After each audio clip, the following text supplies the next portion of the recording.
am and I'm a compositor, and that means that I cut things out and I paste things in.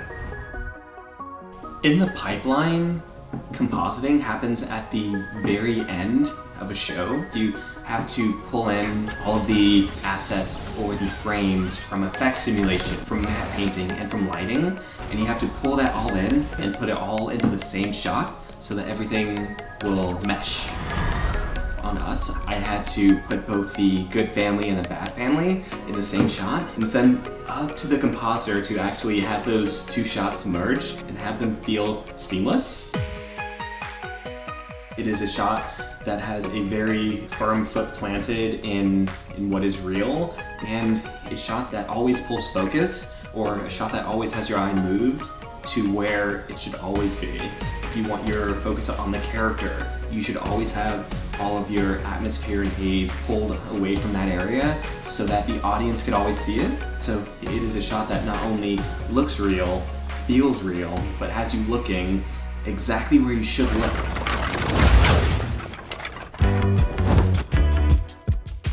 My first job was as a production assistant. I had to answer phones, I had to keep the office clean, and I also helped in art sometimes, where I did paint, and a few times I did comp too. My first job here was as a technical assistant on the render farm, which is where shots become the pixels that you actually see on screen. I feel like this is the very best first role to have, since you work with every possible team. The hardest sequence that it helped with on us was the hallway scene. And the scene takes place underground, and there are these near infinite hallways. But it was actually shot on a green screen.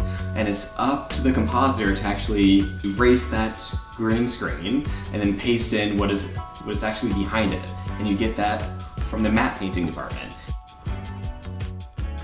Always put yourself out there.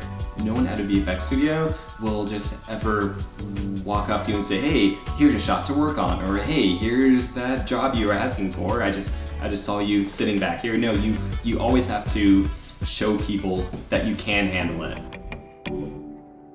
I always seek to learn beyond VFX. I do painting in my free time that really helps me see hue, and that helps me see value. And I also take pictures in my free time, and that helps me see how it could shape with light. And I also practice print design. It pulls you back to the very base art concepts to know how to have the eye pulled from point A to point B. It is very important to, one, not only always have a mentor, but two, self-teach. Always take advantage of the time that you have now. And yes, it means you're doing extra work, but it will pay off. Get in the door.